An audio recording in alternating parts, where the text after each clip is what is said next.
بسم اللہ الرحمن الرحیم۔ شروع کرتا ہوں اللہ کے نام سے جو بے انتہا مہربان نہایت رحم والے ہیں۔ یا ایہا الذین آمنوا لا تتخذوا عدوی وعدوکم اولیاء تلقون الیہم بالمودة وقد کفروا بما جاءکم من الحق يخرجون الرسول وإياكم أن تؤمنوا بالله ربكم إن كنتم خرجتم جهادا في سبيلي وابتغاء مرضاتي تسرون إليهم بالمودة وأنا أعلم بما أخفيتم وما أعلنتم ومن يفعله منكم فقد ضل سواء السبيل إن يثقفوكم يكونوا لكم أعداء ويبسطوا إليكم أيديهم وألسنتهم بالسوء وودوا لو تكفرون لن تنفعكم أرحامكم ولا أولادكم يوم القيامة يفصل بينكم والله بما تعملون بصير۔ اے وہ لوگو جو ایمان لائے ہو، میرے اور خود اپنے دشمن کو اپنے دوست نہ سمجھو۔ تم تو محبت کی بنیاد ڈالنے کے لیے ان کی طرف پیغام بھیجتے ہو، اور وہ اس حق کے ساتھ جو تمہارے پاس آ چکا ہے کفر کرتے ہیں۔ پیغمبر کو اور خود تمہیں بھی محض اس وجہ سے جلا وطن کرتے ہیں کہ تم اپنے پروردگار اللہ پر ایمان رکھتے ہو۔ اگر تم میری راہ کی جہاد میں اور میری رضامندی کی طلب میں نکلتے ہو تو ان سے دوستیاں نہ کرو۔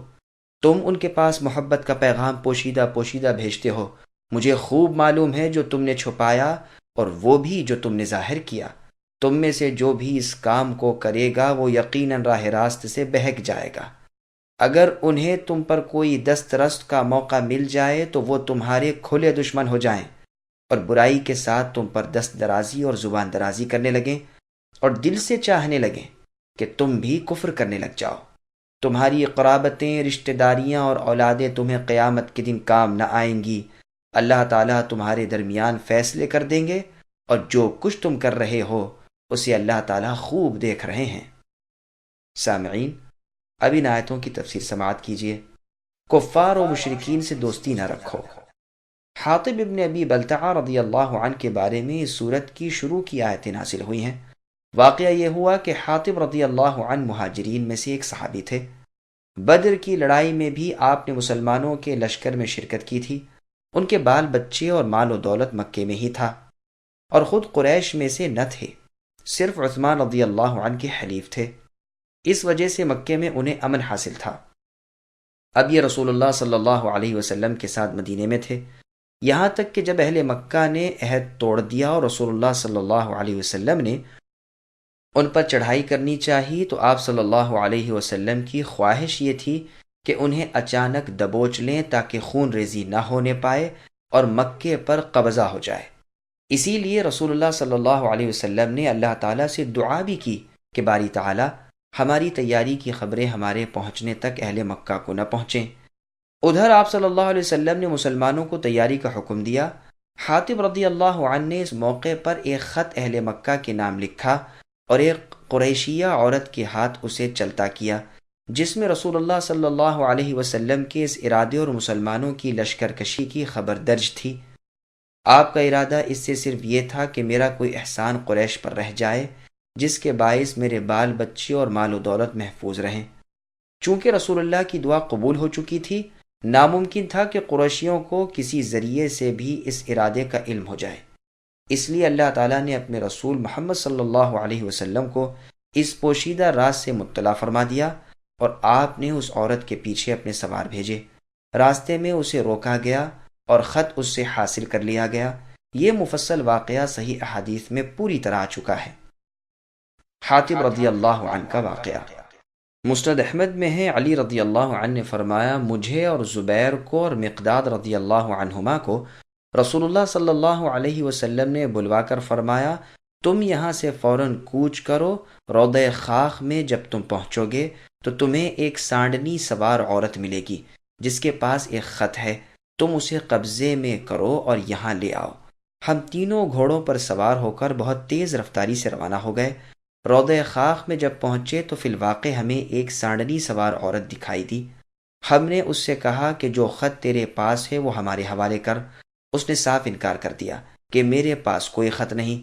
ہم نے کہا غلط کہتی ہے، تیرے پاس خط یقیناً ہے، اگر تو راضی خوشی نہ دے گی تو ہم جامہ تلاشی کر کے جبراً وہ خط تجھ سے چھینیں گے۔ اب تو وہ عورت سٹ پٹائی اور آخر اس نے اپنی چٹیاں کھول کر اس میں سے وہ پرچہ نکال کر ہمارے حوالے کیا۔ ہم اسی وقت وہاں سے واپس روانہ ہوئے اور رسول اللہ صلی اللہ علیہ وسلم کی خدمت میں اسے پیش کر دیا۔ پڑھنے پر معلوم ہوا کہ حاتب رضی اللہ عنہ نے اسے لکھا ہے اور یہاں کی خبر رسانی کی ہے، یعنی جاسوسی کی۔ رسول صلی اللہ علیہ وسلم کے ارادوں سے کفار مکہ کو آگاہ کیا ہے۔ رسول اللہ نے کہا، حاتب یہ کیا حرکت ہے؟ حاتب رضی اللہ عنہ نے فرمایا، اے اللہ کے رسول جلدی نہ کیجیے، میری بھی سن لیجیے۔ میں قریشیوں میں ملا ہوا تھا، خود قریشیوں میں سے نہ تھا۔ پھر آپ صلی اللہ علیہ وسلم پر ایمان لا کر آپ کے ساتھ ہجرت کی۔ جتنے اور مہاجرین ہیں ان سب کے قرابت دار یعنی رشتہ دار مکے میں موجود ہیں۔ جو ان کے بال بچے وغیرہ مکے میں رہ گئے ہیں وہ ان کی حمایت کرتے ہیں، لیکن میرا کوئی رشتہ دار نہیں جو میرے بچوں کی حفاظت کرے۔ اس لیے میں نے چاہا کہ آؤ قریشیوں کے ساتھ کوئی سلوک و احسان کر دوں جس سے میرے بچوں کی حفاظت وہ کریں، اور جس طرح اوروں کے نسب کی وجہ سے ان کا تعلق ہے، میرے احسان کی وجہ سے میرا تعلق ہو جائے۔ اے اللہ کے رسول، میں نے کفر نہیں کیا، نہ اپنے دین سے مرتد ہوا ہوں، نہ اسلام کے بعد کفر سے راضی ہوا ہوں۔ بس اس خط کی وجہ صرف اپنے بچوں کی حفاظت کا حیلہ تھا اور کچھ نہیں۔ رسول اللہ نے فرمایا، لوگو، تم سے جو واقعہ حاتب بیان کرتے ہیں وہ بالکل حرف بحرف سچا ہے کہ اپنے نفع کی خاطر ایک غلطی کر بیٹھے ہیں، نہ کہ مسلمانوں کو نقصان پہنچانا یا کفار کی مدد کرنا ان کے پیش نظر ہو۔ فاروق اعظم رضی اللہ عنہ اس موقع پر موجود تھے اور یہ واقعات آپ کے سامنے ہوئے۔ آپ کو بہت غصہ آیا اور فرمانے لگے، اللہ کے رسول، مجھے اجازت دیجیے کہ اس منافق یعنی حاتب کی گردن اڑا دوں۔ رسول اللہ نے فرمایا، تمہیں کیا معلوم نہیں کہ یہ بدری صحابی ہیں؟ اور بدر والوں پر اللہ تعالیٰ نے جھانکا اور فرمایا، جو چاہو عمل کرو، میں نے تمہیں بخش دیا ہے۔ یہ روایت اور بھی بہت سی احادیث کی کتابوں میں موجود ہے۔ صحیح بخاری کی کتاب المغازی میں اتنا اور بھی ہے کہ پھر اللہ تعالیٰ نے یہ صورت اتاری، اور کتاب التفسیر میں ہے کہ عمر رضی اللہ عنہ نے فرمایا، اسی بارے میں آیت یا ایھا الذین آمنوا اتری، لیکن راوی کو شک ہے کہ آیت کے اترنے کا بیان عمر رضی اللہ عنہ کا ہے یا حدیث میں ہے۔ امام علی بن مدینی رحمۃ اللہ علیہ فرماتے ہیں، سفیان رحمہ اللہ سے پوچھا گیا کہ یہ آیت اسی میں اتری ہے؟ تو سفیان نے فرمایا، یہ لوگوں کی بات میں ہے، میں نے اسے عمر رضی اللہ عنہ سے حفظ کیا ہے اور ایک حرف بھی نہیں چھوڑا، اور میرا خیال ہے کہ میرے سوا کسی اور نے اسے حفظ بھی نہیں رکھا۔ بخاری و مسلم کی ایک روایت میں ہے، مقداد رضی اللہ عنہ کے نام کے بدلے ابو مرثد رضی اللہ عنہ کا نام ہے۔ اس میں یہ بھی ہے کہ رسول اللہ نے یہ بھی بتلا دیا تھا کہ اس عورت کے پاس حاتب رضی اللہ عنہ کا خط ہے۔ اس عورت کی سواری کو بٹھا کر اس کے انکار پر ہر چند ٹٹولتے ہیں، لیکن کوئی پرچہ ہاتھ نہیں لگتا۔ آخر جب ہم عاجز آ گئے اور کہیں سے پرچہ نہ ملا تو ہم نے اس عورت سے کہا کہ اس میں تو مطلق شک نہیں کہ تیرے پاس پرچہ ہے، گو ہمیں نہیں ملتا، لیکن تیرے پاس ہے ضرور۔ یہ ناممکن ہے کہ رسول اللہ کی بات غلط ہو، اب اگر تو نہیں دیتی تو ہم تیرے کپڑے اتار کر ٹٹولیں گے۔ جب اس نے دیکھ لیا کہ انہیں پختہ یقین ہے اور یہ بے لیے نہ لوٹیں گے تو اس نے اپنا سر کھول کر اپنے بالوں میں سے پرچہ نکال کر ہمیں دے دیا۔ ہم اسے لے کر واپس خدمت نبوی میں حاضر ہوئے۔ عمر رضی اللہ عنہ نے یہ واقعہ دیکھ کر فرمایا، اس نے اللہ اور اس کے رسولوں کی اور مسلمانوں کی خیانت کی، مجھے اس کی گردن مارنے کی اجازت دیجیے۔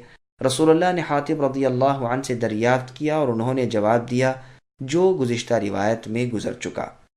رسول اللہ نے سب سے فرما دیا کہ انہیں کچھ نہ کہو، اور عمر رضی اللہ عنہ سے بھی وہ فرمایا جو پہلے بیان ہوا ہے کہ بدری صحابہ میں سے ہیں جن کے لیے اللہ تعالیٰ نے جنت واجب کر دی ہے، جسے سن کر عمر رضی اللہ عنہ رو دیے اور فرمانے لگے، اللہ کو اور اللہ کے رسول کو ہی کامل علم ہے یہ حدیث ان الفاظ سے صحیح بخاری کتاب المغازی میں غزوہ بدر کے ذکر میں ہے۔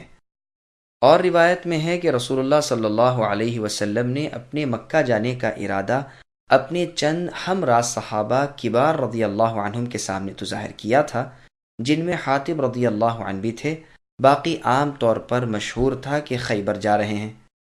اس روایت میں یہ بھی ہے کہ جب ہم خط کو سارے سامان میں ٹٹول چکے اور نہ ملا تو ابو مرثد رضی اللہ عنہ نے کہا شاید اس کے پاس کوئی پرچہ ہے ہی نہیں۔ اس پر علی رضی اللہ عنہ نے فرمایا ناممکن ہے، نہ رسول اللہ صلی اللہ علیہ وسلم جھوٹ بول سکتے ہیں نہ ہم نے جھوٹ کہا۔ جب ہم نے اسے دھمکایا تو اس نے ہم سے کہا تمہیں اللہ کا خوف نہیں؟ کیا تم مسلمان نہیں ہو؟ ایک روایت میں ہے کہ اس نے پرچہ اپنے جسم میں سے نکالا۔ عمر رضی اللہ عنہ کے فرمان میں یہ بھی ہے کہ آپ نے فرمایا یہ بدر میں موجود تو ضرور تھے لیکن عہد شکنی کی اور دشمنوں میں ہماری خبر رسانی کی۔ اور روایت میں ہے کہ یہ عورت قبیلہ مزینہ کی عورت تھی، بعض کہتے ہیں اس کا نام سارا تھا، اولاد عبد المطلب کی آزاد کردہ لونڈی تھی۔ حاتب رضی اللہ عنہ نے اسے کچھ دینا کیا تھا اور اس نے اپنے بالوں تلے کاغذ رکھ کر اوپر سے سر گوندھ لیا تھا۔ رسول اللہ صلی اللہ علیہ وسلم نے اپنے گھوڑے سواروں سے فرما دیا تھا کہ اس کے پاس حاتب کا دیا ہوا اس مضمون کا خط ہے۔ آسمان سے اس کی خبر رسول اللہ کے پاس آئی تھی۔ بنو ابو احمد کے حلیفہ میں یہ عورت پکڑی گئی تھی۔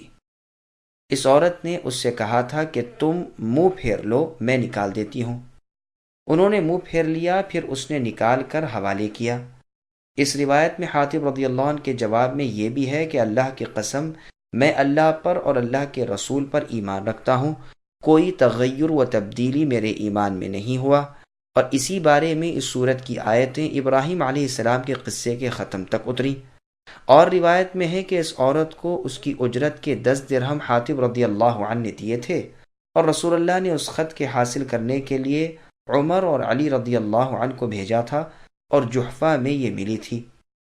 مطلب آیتوں کا یہ ہے کہ اے مسلمانوں، مشرکین اور کفار کو جو اللہ اور رسول کے اور مؤمن بندوں سے لڑنے والے ہیں، جن کے دل تمہاری عداوت یعنی دشمنی سے پر ہیں، تمہیں ہرگز لائق نہیں کہ ان سے دوستی اور محبت اور میل ملاپ اور اپنائیت رکھو، تمہیں اس کے خلاف حکم دیا گیا ہے۔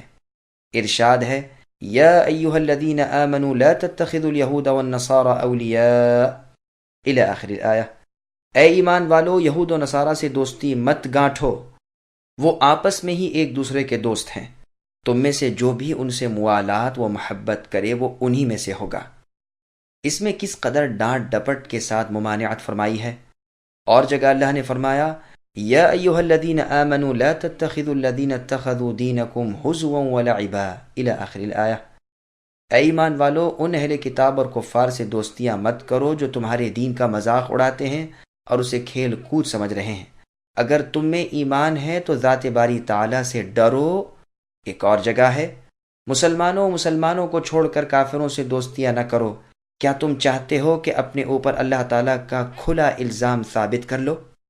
اور جگہ فرمایا مسلمانوں کو چاہیے کہ اپنوں کے علاوہ کافروں سے دوستانہ نہ کریں، جو ایسا کرے وہ اللہ کی طرف سے کسی چیز میں نہیں، ہاں بطور دفع الوقتی اور بچاؤ کے ہو تو اور بات ہے۔ اللہ تعالیٰ تمہیں اپنے آپ سے ڈرا رہے ہیں۔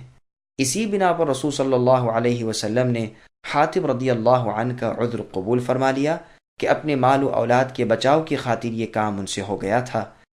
پھر مسلمانوں کو ہوشیار کرتے ہوئے اللہ فرماتے ہیں کہ تم ان دشمنان دین سے کیوں مودت و محبت رکھتے ہو، حالانکہ یہ تم سے بدسلوکی کرنے میں کسی موقع پر کمی نہیں کرتے۔ کیا یہ تازہ واقعہ بھی تمہارے ذہن سے ہٹ گیا کہ انہوں نے تمہیں بلکہ خود رسول اللہ صلی اللہ علیہ وسلم کو بھی جبراً وطن سے نکال باہر کیا، اور اس کی کوئی اور وجہ نہ تھی بجز اس کے کہ تمہاری توحید اور فرما برداری رسول ان پر گراں گزرتی تھی، جیسے اور جگہ اللہ نے فرمایا وَمَا نَقَمُوا مِنْهُمْ إِلَّا أَن يُؤْمِنُوا بِاللَّهِ الْعَزِيزِ الْحَمِيدِ، یعنی مؤمنوں سے صرف اس بنا پر مخاصمت اور دشمنی ہے کہ وہ اللہ برتر و بزرگ پر ایمان رکھتے ہیں جو غالب ہیں، لائق تعریف ہے۔ اور جگہ ہے یہ لوگ محض اس وجہ سے ناحق جلا وطن کیے گئے کہ وہ کہتے تھے ہمارے رب تو اللہ ہیں۔ پھر آگے اللہ فرماتے ہیں کہ اگر تم سچے دل سے میری راہ کے جہاد کو نکلے ہو اور میری رضامندی کے طالب ہو تو ہرگز ان کفار سے جو تمہارے اور میرے دشمن ہیں، میرے دین کو اور تمہارے جان و مال کو نقصان پہنچا رہے ہیں، دوستیاں نہ پیدا کرو۔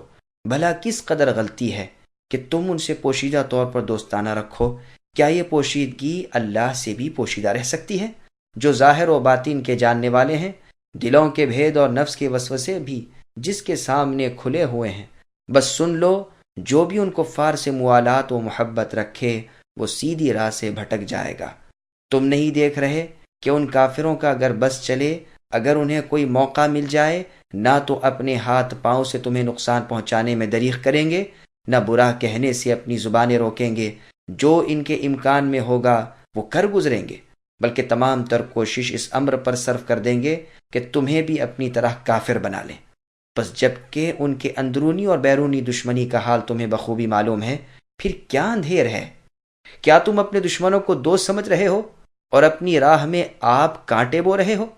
غرض یہ ہے کہ مسلمانوں کو کافروں پر اعتماد کرنے اور ان سے ایسے گہرے تعلقات رکھنے اور دلی میل رکھنے سے روکا جا رہا ہے، اور وہ باتیں یاد دلائی جا رہی ہیں جو ان سے علیحدگی پر آمدہ کریں۔ تمہاری قرابتیں اور رشتہ داریاں تمہیں اللہ کے ہاں کچھ کام نہ آئیں گی اگر تم اللہ کو ناراض کر کے انہیں خوش کرو اور چاہو کہ تمہیں نفع ہو یا نقصان ہٹ جائے۔ یہ بالکل خام خیالی ہے۔ نہ اللہ کی طرف کے نقصان کو کوئی ٹال سکے گا، نہ اللہ کے دیے ہوئے نفع کو کوئی روک سکے گا۔ اپنے والوں سے ان کے کفر پر جس نے موافقت کی وہ برباد ہوا، گو رشتہ دار کیسا ہی ہو کچھ نفع نہیں۔ مسند احمد میں ہے کہ ایک شخص نے رسول اللہ صلی اللہ علیہ وسلم سے دریافت کیا کہ یا رسول اللہ، میرا باپ کہاں ہے؟ آپ نے فرمایا جہنم میں۔ جب وہ جانے لگا تو آپ نے اسے بلایا اور فرمایا، سن، میرا باپ اور تیرا باپ دونوں جہنمی ہیں۔ یہ حدیث صحیح مسلم اور سنن ابی داؤد میں بھی ہے۔ قد كانت لكم أسوة حسنة في إبراهيم والذين معه إذ قالوا لقومهم إنا براء منكم ومما تعبدون من دون الله كفرنا بكم وبدا بيننا وبينكم العداوة والبغضاء أبدا حتى تؤمنوا بالله وحده إلا قول إبراهيم لأبيه لأستغفرن لك وما أملك لك من الله من شيء ربنا عليك توكلنا وإليك أنبنا وإليك المصير ربنا لا تجعلنا فتنة للذين كفروا واغفر لنا ربنا إنك أنت العزيز الحكيم لقد كان لكم فيهم أسوة حسنة لمن كان يرجو الله واليوم الآخر ومن يتول فإن الله هو الغني الحميد۔ مسلمانوں، تمہارے لیے ابراہیم علیہ السلام میں اور ان کے ساتھیوں میں بہترین نمونہ اور اچھی پیروی ہے، جبکہ ان سب نے اپنی قوم سے برملا کہہ دیا کہ ہم تم سے اور جن جن کی تم اللہ کے سوا عبادت کرتے ہو ان سب سے بالکل بیزار ہیں، ہم تمہارے عقائد کے منکر ہیں۔ جب تک تم اللہ کی وحدانیت پر ایمان نہ لاؤ، ہم میں تم میں ہمیشہ کے لیے بغض و عداوت ظاہر ہو گیا۔ لیکن ابراہیم علیہ السلام کی اتنی بات تو اپنے باپ سے ہوئی تھی کہ میں تمہارے لیے استغفار ضرور کروں گا، اور تمہارے لیے مجھے اللہ کے سامنے کسی چیز کا اختیار کچھ بھی نہیں۔ اے ہمارے پروردگار، آپ ہی پر ہم نے بھروسہ کیا ہے، اور آپ ہی کی طرف ہم رجوع کرتے ہیں، اور آپ ہی کی طرف ہمیں لوٹنا ہے۔ اے اللہ، آپ ہمیں کافروں کا زیر دست اور تختہ مشق نہ بنائیے، اور اے ہمارے پالنے والے، ہماری خطاؤں کو بخش دیجئے، بے شک آپ ہی غالب حکمتوں والے ہیں۔ یقیناً تمہارے لیے ان میں نیک نمونہ اور عمدہ پیروی ہے، خاص کر ہر اس شخص کے لیے جو اللہ کی اور قیامت کے دن کی ملاقات کا اعتقاد رکھتا ہو، اور اگر کوئی روگردانی کرے تو اللہ تعالیٰ بالکل بے پرواہ ہیں، اور وہ سزاوار حمد و ثنا ہے۔ سامعین، اب ان آیتوں کی تفسیر سماعت کیجیے۔ ابراہیم علیہ السلام بہترین نمونہ۔ اللہ تبارک و تعالی اپنے مؤمن بندوں کو کفار سے موالات اور دوستی نہ کرنے کی ہدایت فرما کر ان کے سامنے اپنے خلیل ابراہیم علیہ السلام اور ان کے اصحاب یعنی ساتھیوں کا نمونہ پیش کر رہے ہیں کہ انہوں نے صاف طور پر اپنے رشتے کنبے اور قوم کے لوگوں سے برملا فرما دیا کہ ہم تم سے اور جنہیں تم اللہ کے علاوہ پوجتے ہو ان سے بیزار بری الذمہ اور الگ تھلگ ہیں۔ ہم تمہارے دین اور طریقے سے متنفر ہیں، جب تک تم اسی طریقے اور اسی مذہب پر ہو تم ہمیں اپنا دشمن سمجھو۔ ناممکن ہے کہ برادری کی وجہ سے ہم تمہارے اس کفر کے باوجود تم سے بھائی چارہ اور دوستانہ تعلقات رکھیں۔ ہاں یہ اور بات ہے کہ اللہ تمہیں ہدایت دے اور تم اللہ وحدہ لا شریک لہ پر ایمان لے آؤ، اللہ کی توحید کو مان لو اور اللہ ہی کی عبادت شروع کر دو، اور جن جن کو تم نے اللہ کا شریک اور ساتھی ٹھہرا رکھا ہے اور جن جن کی پوجا پاٹ میں مشغول ہو ان سب کو ترک کر دو، اپنی اس روش فکر اور طریقے شرک سے ہٹ جاؤ، تو پھر بے شک ہمارے بھائی ہو، ہمارے عزیز ہو، ورنہ ہم میں تم میں کوئی اتحاد و اتفاق نہیں، ہم تم سے اور تم ہم سے علیحدہ ہو۔ ہاں یہ یاد رہے کہ ابراہیم علیہ السلام نے اپنے والد سے جو استغفار کا وعدہ کیا تھا اور پھر اسے پورا کیا، اس میں ان کی اقتدا نہیں، اس لیے کہ استغفار اس وقت تک رہا جس وقت تک کہ اپنے والد کا اللہ کا دشمن ہونا ان پر وضاحت کے ساتھ ظاہر نہ ہوا تھا۔ جب انہیں یقینی طور پر اس کی اللہ سے دشمنی کھل گئی تو اس سے صاف بیزاری ظاہر کر دی۔ بعض مؤمن اپنے مشرک ماں باپ کے لیے دعا و استغفار کرتے تھے اور سند میں ابراہیم علیہ السلام کا اپنے والد کے لیے دعا مانگنا پیش کرتے تھے۔ اس پر اللہ تعالیٰ نے اپنا فرمان ما كان للنبی والذین آمنوا ان يستغفروا للمشرکین پوری 2 آیتوں تک نازل فرمایا، اور یہاں بھی اسوہ ابراہیمی میں سے اس کا استثناء کر لیا کہ اس بات میں ان کی پیروی تمہارے لیے ممنوع ہے، اور ابراہیم علیہ السلام کے اس استغفار کی تفصیل بھی کر دی اور اس کا خاص سبب اور خاص وقت بھی بیان فرما دیا۔ ابن عباس رضی اللہ عنہما، مجاہد، قتادہ، مقاتل ابن حیان اور ضحاک رحمۃ اللہ علیہم وغیرہ نے بھی یہی مطلب بیان کیا ہے۔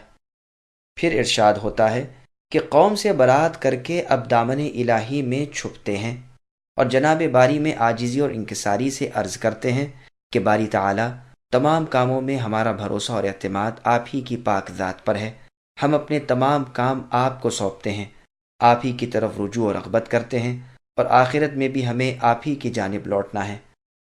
پھر کہتے ہیں اے اللہ آپ ہمیں کافروں کے لیے فتنہ نہ بنائیے، یعنی ایسا نہ ہو کہ یہ ہم پر غالب آ کر ہمیں مصیبت میں مبتلا کر دیں، اسی طرح یہ بھی نہ ہو کہ آپ کی طرف سے ہم پر کوئی عتاب و عذاب نازل ہو اور وہ ان کے اور بہکنے کا سبب بنے کہ اگر یہ لوگ حق پر ہوتے تو اللہ انہیں عذاب کیوں کرتے، اگر یہ کسی میدان میں جیت گئے تو بھی ان کے لیے یہ فتنے کا سبب ہوگا کہ ہم اس لیے غالب آئے کہ ہم ہی حق پر ہیں، اسی طرح اگر یہ ہم پر ور آ گئے تو ایسا نہ ہو کہ ہمیں تکلیفیں پہنچا کر آپ کے دین سے برگشتہ کر دیں۔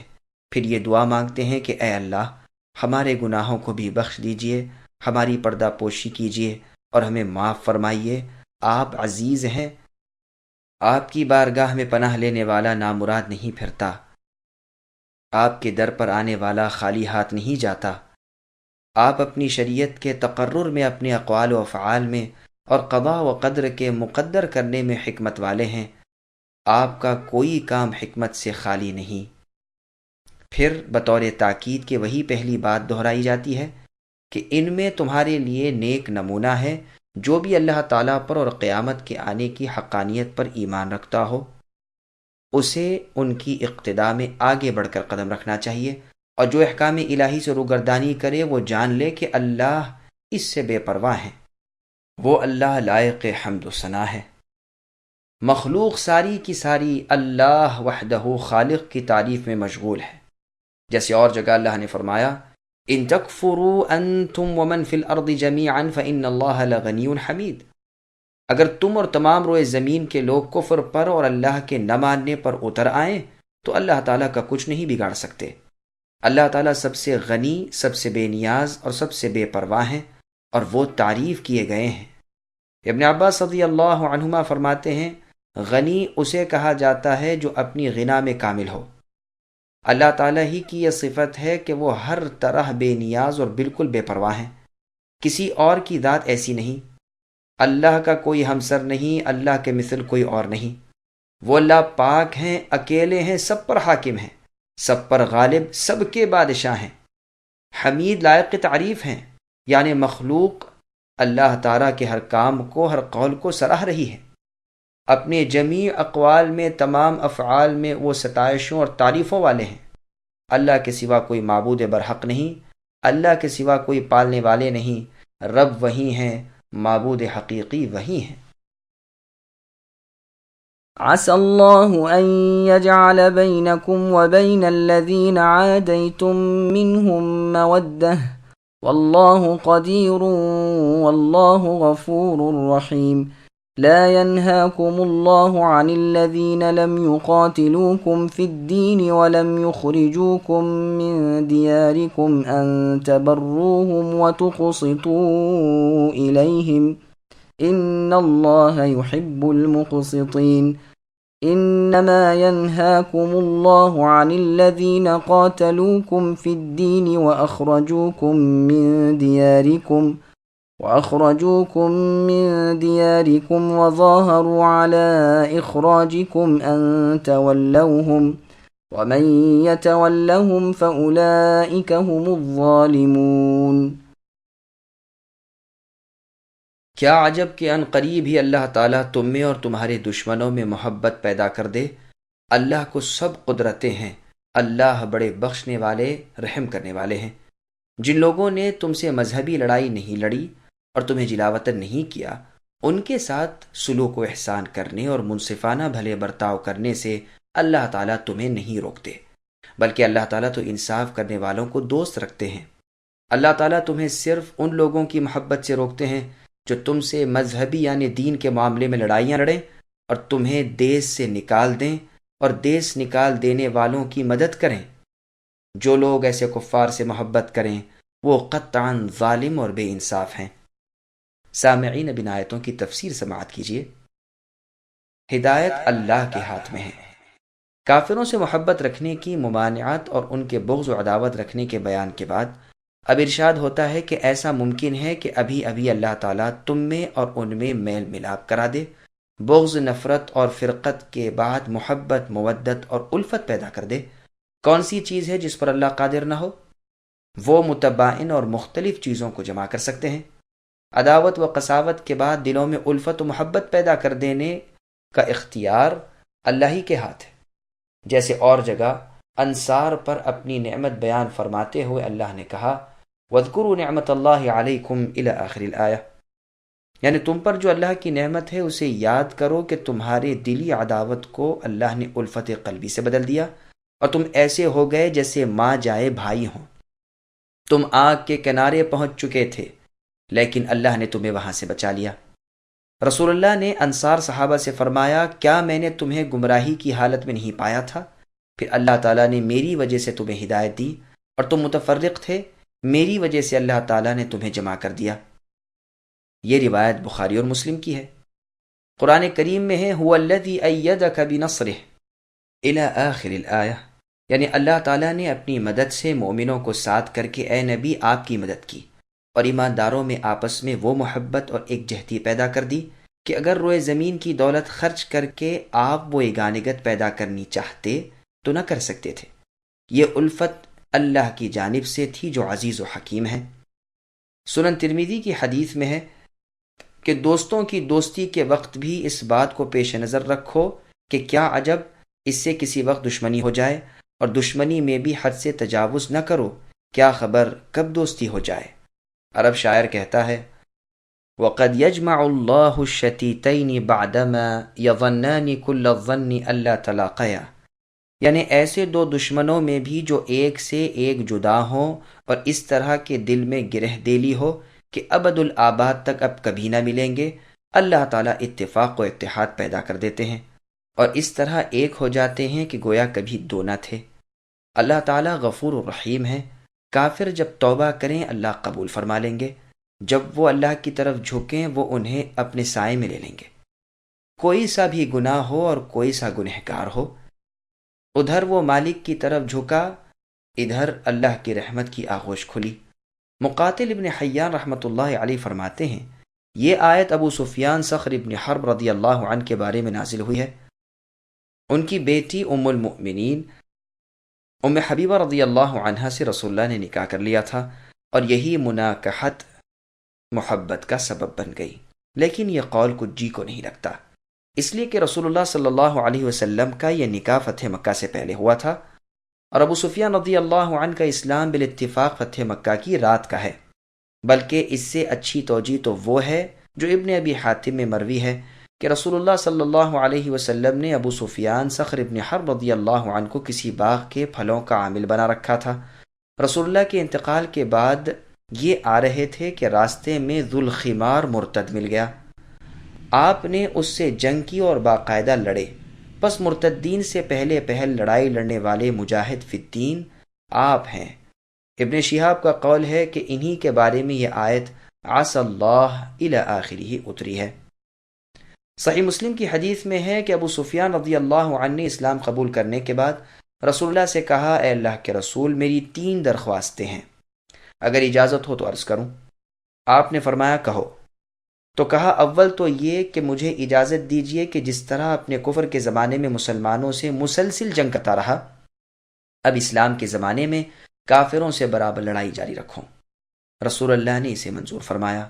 پھر کہا، میرے لڑکے معاویہ کو اپنا منشی بنا لیجئے، یعنی کاتب۔ رسول اللہ نے اسے بھی منظور فرمایا۔ اس پر جو کلام ہے وہ پہلے گزر چکا۔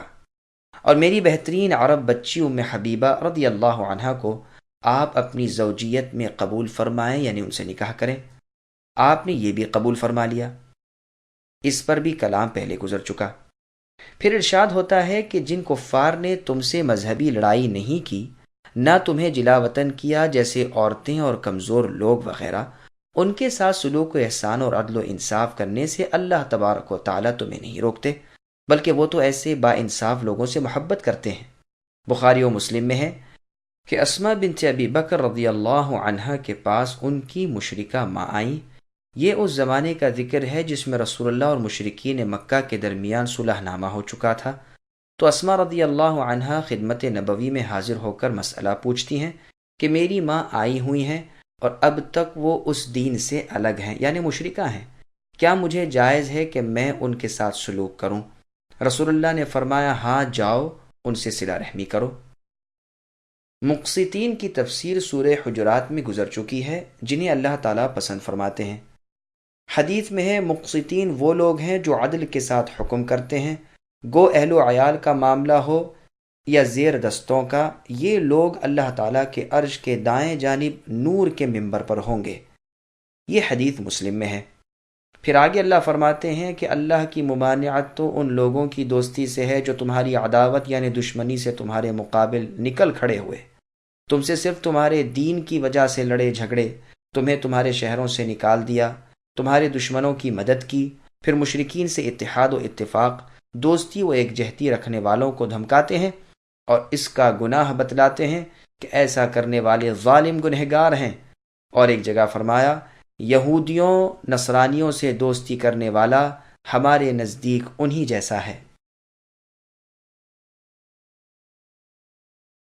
يا أيها الذين آمنوا إذا جاءكم المؤمنات مهاجرات فامتحنوهن الله أعلم بإيمانهن فإن علمتموهن مؤمنات فلا ترجعوهن إلى الكفار لا هن حل لهم ولا هم يحلون لهن وآتوهم ما أنفقوا ولا جناح عليكم أن تنكحوهن إذا آتيتموهن أجورهن ولا تمسكوا بعصم الكوافر واسألوا ما أنفقتم وليسألوا ما أنفقوا ذلكم حكم الله يحكم بينكم والله عليم حكيم وَإِن فَاتَكُمْ شَيْءٌ مِّنْ أَزْوَاجِكُمْ إِلَى الْكُفَّارِ فَعَاقَبْتُمْ فَآتُوا الَّذِينَ ذَهَبَتْ أَزْوَاجُهُم مِّثْلَ مَا أَنفَقُوا وَاتَّقُوا اللَّهَ الَّذِي أَنتُم بِهِ مُؤْمِنُونَ۔ اے ایمان والو، جب تمہارے پاس مسلمان عورتیں ہجرت کر کے آئیں تو تم ان کا امتحان لے لیا کرو۔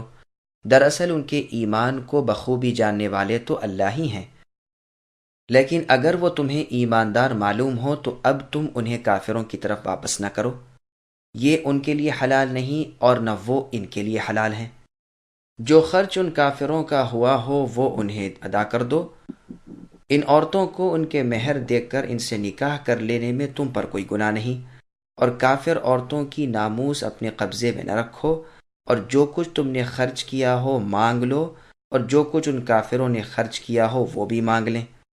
یہ اللہ تعالیٰ کا فیصلہ ہے جو وہ تمہارے درمیان کر رہے ہیں۔ اللہ تعالیٰ بڑے علم اور کامل حکمت والے ہیں۔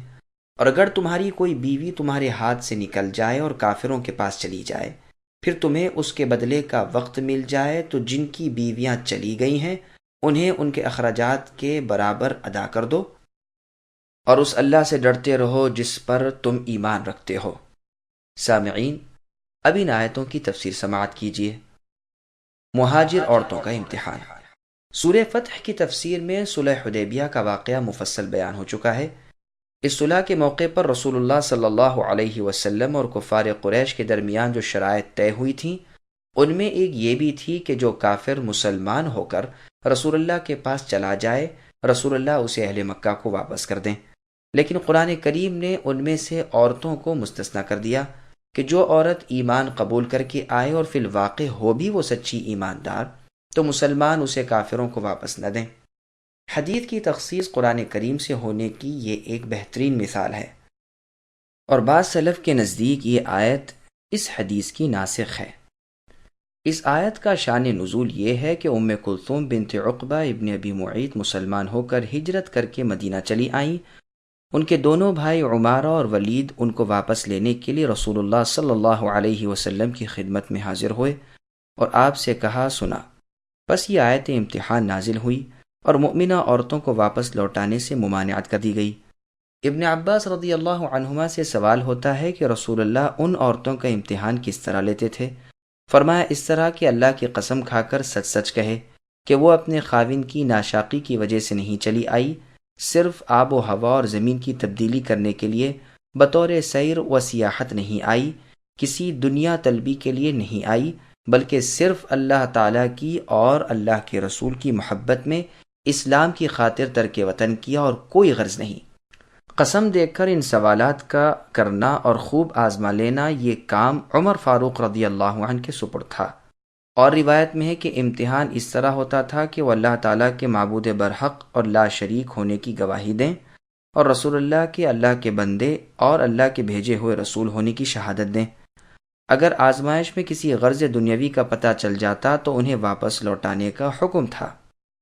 مثلا یہ معلوم ہو جائے کہ شوہر بیوی کی ان بن کی وجہ سے یا کسی اور شخص کی محبت میں چلی آئی وغیرہ۔ اس آیت کے اس جملے سے کہ اگر تمہیں معلوم ہو جائے کہ یہ با ایمان عورت ہے تو اسے کافروں کی طرف مت لوٹاؤ، ثابت ہوتا ہے کہ ایمان پر بھی یقینی طور پر مطلع ہو جانا ممکن امر ہے۔ پھر ارشاد ہوتا ہے کہ مسلمان عورتیں کافروں پر اور کافر مرد مسلمان عورتوں کے لیے حلال نہیں۔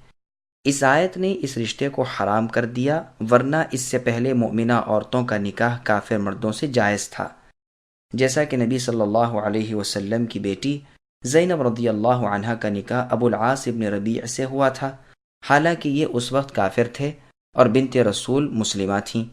بدر کی لڑائی میں یہ بھی کافروں کے ساتھ تھے، اور جو کافر زندہ پکڑے گئے ان میں یہ بھی گرفتار ہو کر آئے تھے۔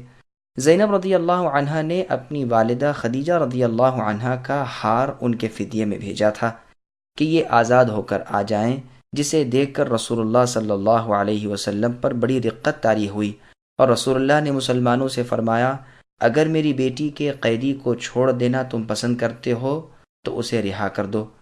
مسلمانوں نے بخوشی بغیر فدیے کے انہیں چھوڑ دینا منظور کیا، چنانچہ رسول اللہ نے انہیں آزاد کر دیا اور فرما دیا کہ آپ کی صاحبزادی کو آپ کے پاس مدینے میں بھیج دیں۔ انہوں نے اسے بھی منظور کر لیا اور زید بن حارثہ رضی اللہ عنہ کے ساتھ بھیج دیا۔ یہ واقعہ 2 ہجری کا ہے۔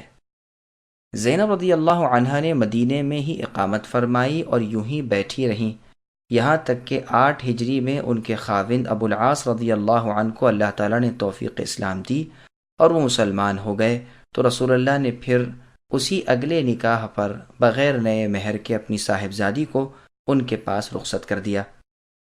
یہی صحیح ہے، اس لیے کہ مسلمان عورتوں کے مشرک مردوں پر حرام ہونے کے 2 سال بعد یہ مسلمان ہو گئے تھے۔ ایک اور روایت میں ہے کہ ان کے اسلام کے بعد نئے سرے سے نکاح ہوا اور نیا مہر بندھا۔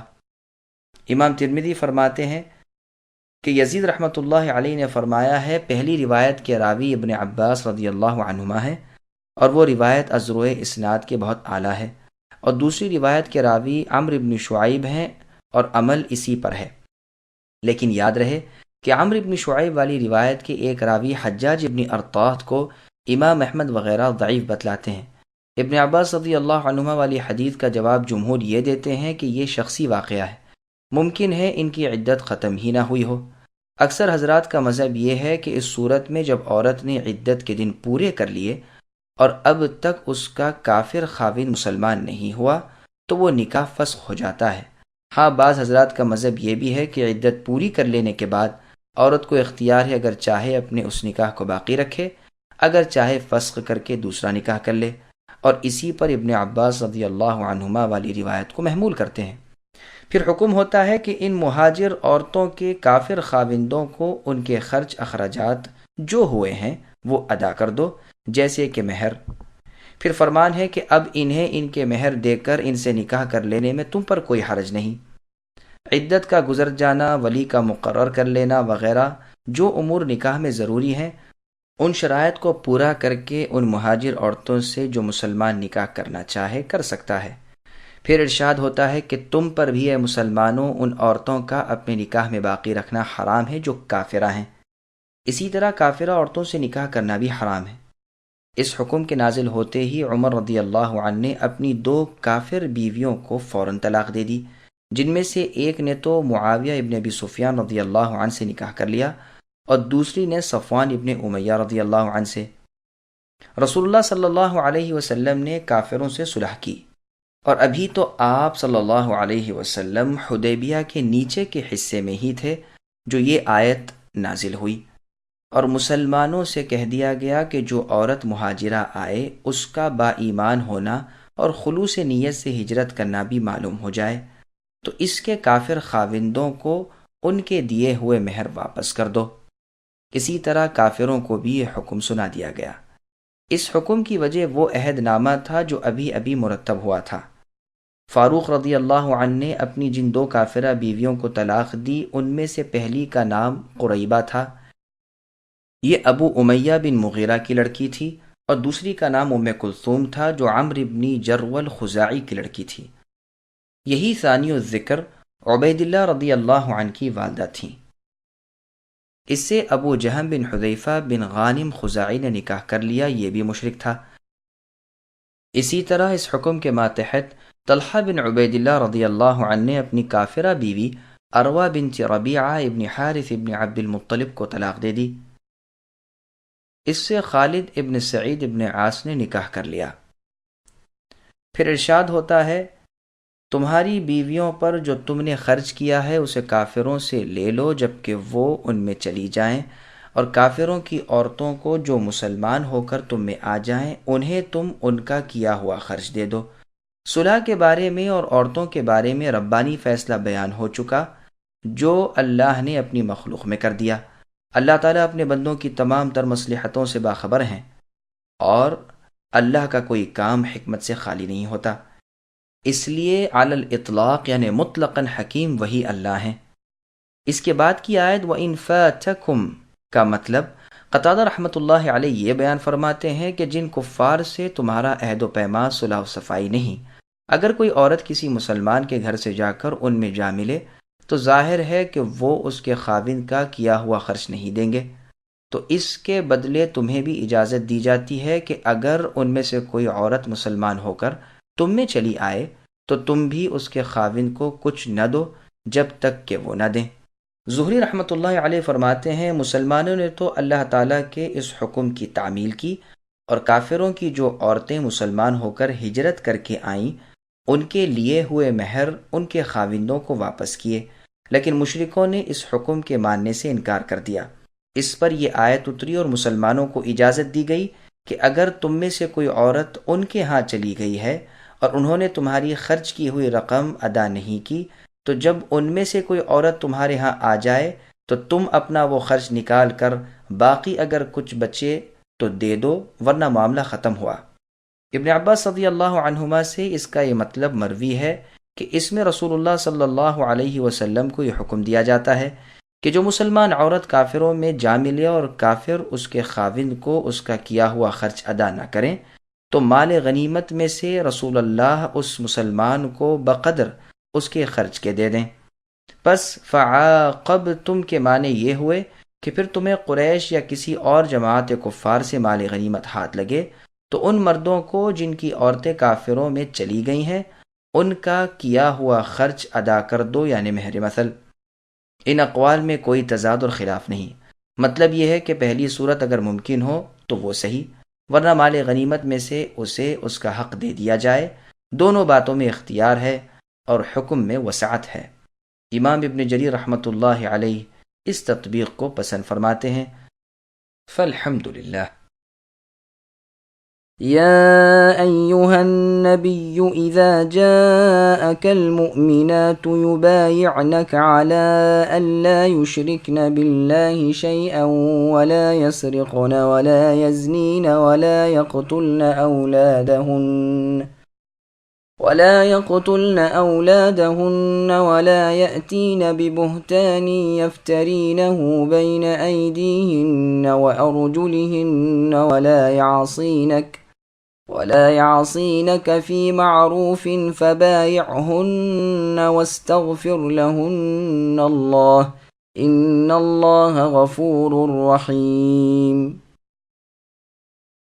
اے نبی صلی اللہ علیہ وسلم، جب مسلمان عورتیں آپ سے ان باتوں پر بیعت کرنے کو آئیں کہ وہ اللہ کے ساتھ کسی کو شریک نہ کریں گی، چوری نہ کریں گی، زنا کاری نہ کریں گی، اپنی اولادوں کو نہ مار ڈالیں گی اور کوئی ایسا بہتان نہ باندھیں گی جو خود اپنے ہاتھوں پیروں کے سامنے گھڑ لیں، اور کسی امر شرعی میں آپ کی بے حکمی نہ کریں گی، تو آپ ان سے بیعت کر لیا کریں اور ان کے لیے اللہ سے بخشش طلب کریں، بے شک اللہ تعالیٰ بخشش کرنے والے اور رحم کرنے والے ہیں۔ سامعین اب ان آیتوں کی تفسیر سماعت کیجیے۔ صحیح بخاری میں ہے، عائشہ رضی اللہ عنہا نے فرمایا ہے جو مسلمان عورتیں رسول اللہ کے پاس ہجرت کر کے آتی تھیں ان کا امتحان اسی آیت سے ہوتا تھا۔ جو عورت ان تمام باتوں کا اقرار کر لیتی اسے رسول اللہ زبانی فرما دیتے کہ میں نے تم سے بیعت کی، یہ نہیں کہ رسول اللہ ان کے ہاتھ سے ہاتھ ملاتے ہوں۔ قسم اللہ کی، رسول اللہ نے کبھی بیعت کرتے ہوئے کسی عورت کے ہاتھ کو ہاتھ نہیں لگایا، صرف زبانی فرما دیتے کہ ان باتوں پر میں نے تمہاری بیعت لی۔ عورتوں سے بیعت کا بیان ترمذی، نسائی، ابن ماجہ، مسند احمد وغیرہ میں ہے کہ امیمہ بنت رقیقہ رضی اللہ عنہا فرماتی ہیں کئی ایک عورتوں کے ساتھ میں بھی رسول اللہ صلی اللہ علیہ وسلم سے بیعت کرنے کے لیے حاضر ہوئی تو قرآن کی اس آیت کے مطابق آپ نے ہم سے عہد و پیمان لیا اور ہم بھلی باتوں میں رسول اللہ کی نافرمانی نہ کریں گی، کہ اقرار کے وقت فرمایا یہ بھی کہہ لو کہ جہاں تک تمہاری طاقت ہے۔ ہم نے کہا اللہ کو اور اللہ کے رسول کو ہمارا خیال ہم سے بہت زیادہ ہے اور ان کی مہربانی بھی ہم پر خود ہماری مہربانی سے بڑھ چڑھ کر ہے۔ پھر ہم نے کہا اللہ کے رسول آپ ہم سے مصافحہ نہیں کرتے؟ فرمایا نہیں، میں غیر عورتوں سے مصافحہ نہیں کیا کرتا، میرا ایک عورت سے کہہ دینا 100 عورتوں کی بیعت کے لیے کافی ہے، بس بیعت ہو چکی۔ امام ترمذی اس حدیث کو حسن صحیح کہتے ہیں۔ مسند احمد میں اتنی زیادتی اور بھی ہے کہ ہم میں سے کسی عورت کے ساتھ رسول اللہ نے مصافحہ نہیں کیا۔ یہ امیمہ خدیجہ رضی اللہ عنہا کی بہن اور فاطمہ رضی اللہ عنہا کی خالہ ہوتی ہیں۔ صحیح بخاری میں ام عطیہ رضی اللہ عنہا سے منقول ہے کہ ہم نے ان باتوں پر اور اس امر پر کہ ہم کسی مردے پر نوحہ نہ کریں گی رسول اللہ سے بیعت کی۔ اس اثنا میں ایک عورت نے اپنا ہاتھ سمیٹ لیا اور کہا کہ میں نوحہ کرنے سے باز رہنے پر بیعت نہیں کرتی، اس لیے کہ فلاں عورت نے میرے فلاں مردے پر نوحہ کرنے میں میری مدد کی ہے، تو میں اس کا بدلہ ضرور اتاروں گی۔ رسول اللہ اسے سن کر خاموش ہو رہے اور کچھ نہ فرمایا۔ وہ چلی گئیں، لیکن تھوڑی ہی دیر بعد وہ واپس آئیں اور بیعت کر لی۔ مسلم میں بھی یہ حدیث ہے اور اتنی زیادتی بھی ہے کہ اس شرط کو صرف اس عورت نے اور ام سلیم بنت ملحان رضی اللہ عنہا نے ہی پورا کیا۔ بخاری کی ایک اور روایت میں ہے کہ 5 عورتوں نے اس عہد کو پورا کیا: ام سلیم، ام علا اور ابو صبرہ رضی اللہ عنہ کی بیٹی جو معاذ رضی اللہ عنہ کی بیوی تھیں، اور 2 اور عورتیں یا ابو صبرہ رضی اللہ عنہ کی بیٹی اور معاذ رضی اللہ عنہ کی بیوی اور ایک اور عورت۔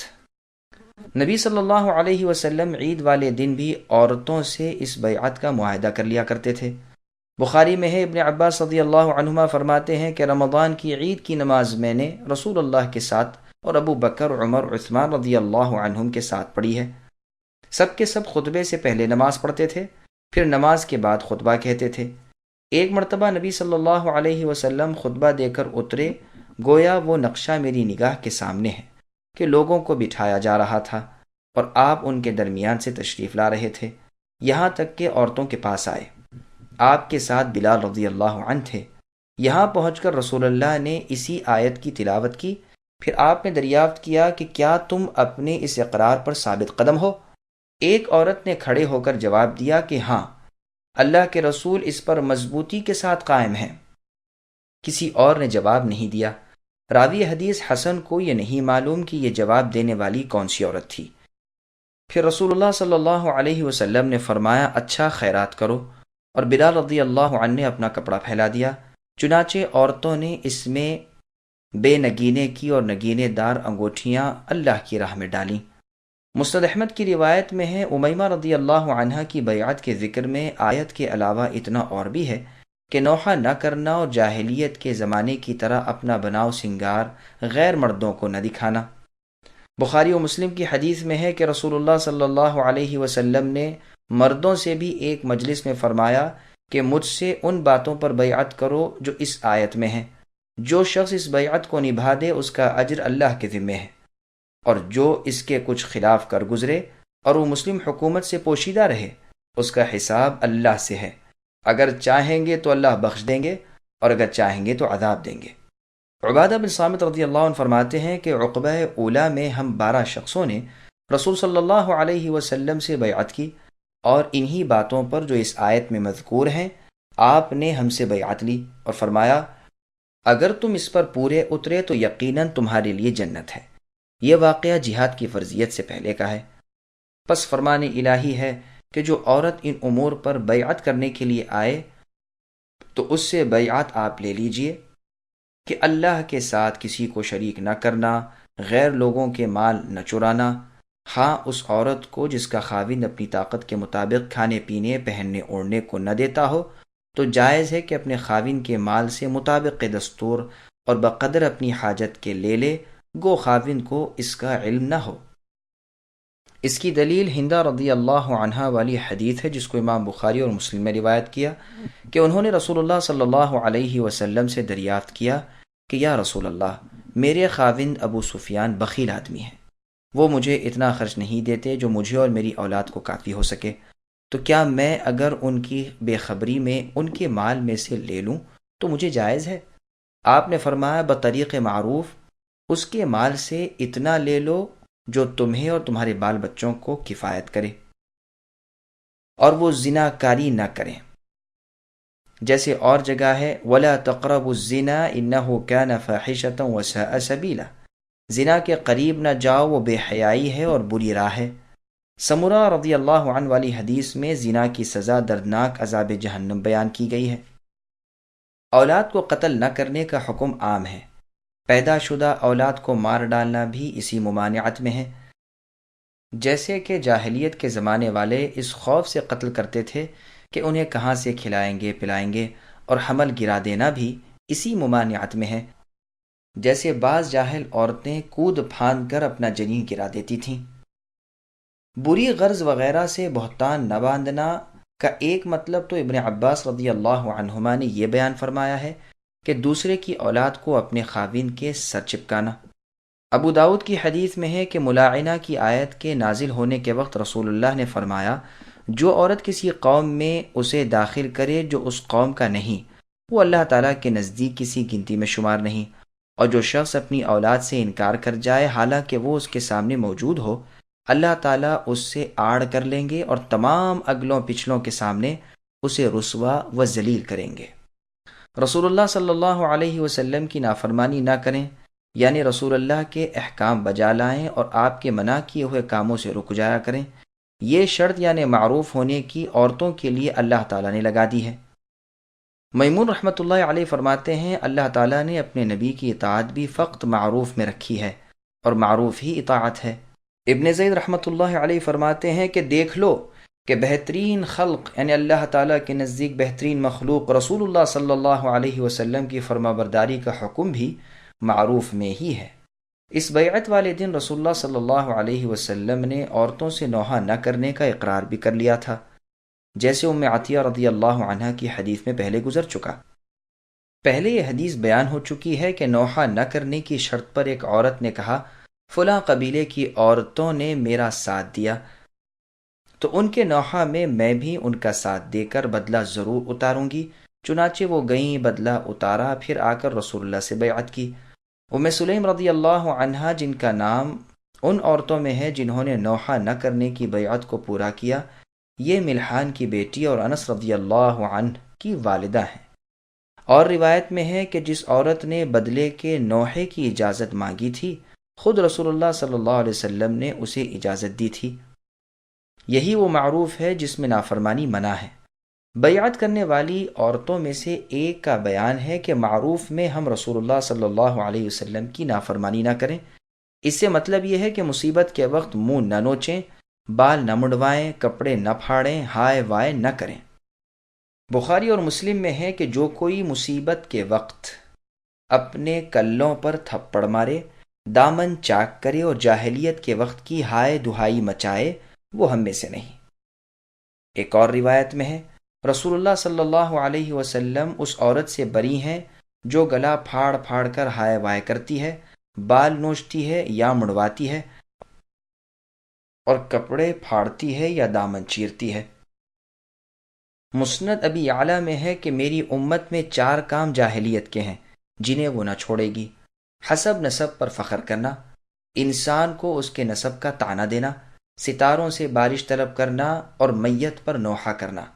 اور فرمایا، نوحہ کرنے والی عورت اگر بے توبہ کیے مر جائے تو اسے قیامت کے دن گندھک کا پیراہن یعنی کپڑا کرتا پہنایا جائے گا اور کھجلی کی چادر اڑائی جائے گی۔ مسلم میں ہے، رسول اللہ صلی اللہ علیہ وسلم نے نوحہ کرنے والیوں اور نوحہ کو کان لگا کر سننے والیوں پر لعنت فرمائی۔ يا أيها الذين آمنوا لا تتولوا قوما غضب الله عليهم قد يئسوا من الآخرة كما يئس الكفار من أصحاب القبور۔ اے ایمان والو، تم اس قوم سے دوستی نہ رکھو جن پر اللہ کا غضب نازل ہو چکا ہے، جو آخرت سے اس طرح مایوس ہو چکے ہیں جیسے کہ مردہ اہل قبر کافر نا امید ہیں۔ سامعین، اس آیت کی تفسیر سماعت کیجیے۔ کافر اہل قبور سے نا امید ہو چکے ہیں۔ اس صورت کی ابتدا میں جو حکم تھا وہی انتہا میں بیان ہو رہا ہے کہ یہود و نصارہ اور دیگر کفار سے جن پر اللہ کا غضب اور اللہ کی لعنت گزر چکی ہے اور اللہ کی رحمت اور اللہ کی شفقت سے دور ہو چکے ہیں، تم ان سے دوستانہ اور میل ملاپ نہ رکھو۔ وہ آخرت کے ثواب سے اور وہاں کی نعمتوں سے ایسے نا امید ہو چکے ہیں جیسے قبروں والے کافر۔ اس سے پچھلے جملے کے 2 معنی کیے گئے ہیں۔ ایک تو یہ کہ جیسے زندہ کافر اپنے مردہ کافروں کے دوبارہ زندہ ہونے سے مایوس ہو چکے ہیں، دوسرے یہ کہ جس طرح مردہ کافر ہر برائی سے نا امید ہو چکے ہیں، وہ مر کر آخرت کے احوال دیکھ چکے اور اب انہیں کسی قسم کی بھلائی کی توقع نہیں رہی۔ سامعین، الحمدللہ سورۃ الممتحنہ کی تفسیر مکمل ہوئی۔